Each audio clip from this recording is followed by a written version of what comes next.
बांग्लादेश से जहां इलाज के दौरान खोकोन दास की मौत हो गई है। हमले में घायल खोकोन दास की मौत हो गई है। 31 दिसंबर को खोकोन दास पर हमला हुआ था।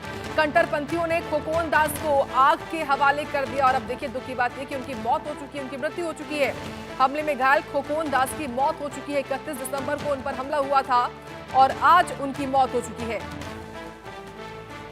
लगातार बांग्लादेश में हिंदुओं पर हमले हो रहे हैं। हिंदुओं को एक तरीके से निशाने पर लिया जा रहा है और यही वजह कि लगातार इसका विरोध भारत में हो रहा है। और इसी बीच एक बड़ी अपडेट ये सामने आ रही कि 31 दिसंबर को खोकोन दास जिन पर हमला हुआ था उनकी मृत्यु हो चुकी है, उनकी मौत हो चुकी है।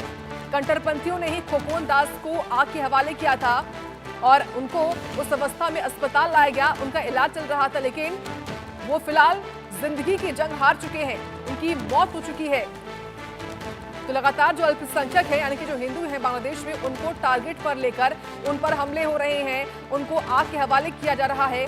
और इसी बीच खोकोन दास की मौत हो गई है। जानकारी लेंगे रैनिक दत्ता से। रैनिक, देखिए एक के बाद एक कई हिंदुओं को निशाने पर लेकर उनकी जान ले ली गई है और इसी क्रम में खोकोन दास जो कि घायल थे लेकिन अब उनकी मौत हो चुकी है, क्या अपडेट पूरी?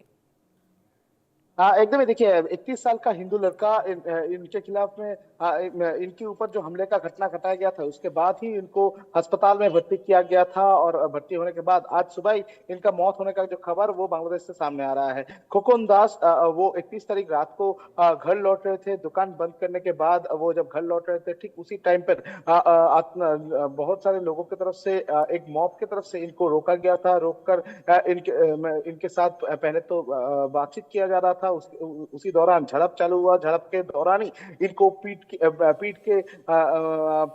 गया। उसके बाद इनको जिंदा जलाने देने की कोशिश भी किया गया था और बार्न हालात पर उनको अस्पताल में भर्ती किया गया था। उनका हालात नाजुक था। उनको इंटेंसिव केयर यूनिट पे उनको शिफ्ट किया गया था। डॉक्टर की तरफ से भी कहा जा रहा है कि उनका जान का झोंकी है। तो कुल मिलाकर 3 दिन का ये जिंदगी और मौत की जो लड़ाई वो आज सुबह खत्म हो गया है और 31 साल का ये जो हिंदू युवक खोकोन दास इनका मौत हो चुका है। जो डॉक्टर की तरफ से कहा जा रहा है कि मैक्सिमम बर्न हो चुका था उनका बॉडी और इसी वजह से हार्ट आज कार्डियक अरेस्ट हुआ है और कार्डियक अरेस्ट की वजह से ही इनका मौत हो चुका है। यानी खोकोन दास के ऊपर जो लगातार रात में अत्याचार हुआ था, करीब 2 घंटे के ऊपर उनके ऊपर अत्याचार किया गया था। उसके बाद उनको जिंदा जला देने का कोशिश किया गया था।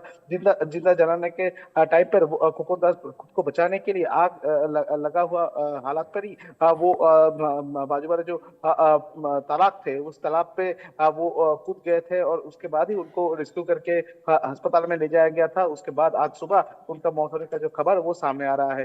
इसके पहले भी देखा गया उससे क्या बंदोबस्त किया जा रहा है, क्योंकि अभी तक अगर देखा जाए तो इंटरिम गवर्नमेंट चुप बैठे हैं।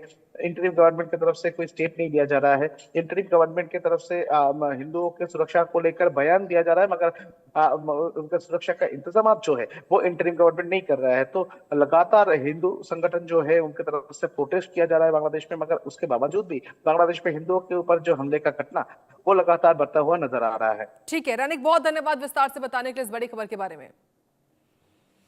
और अब बड़ी खबर है दिल्ली से जुड़ी हुई, जहां दिल्ली लाल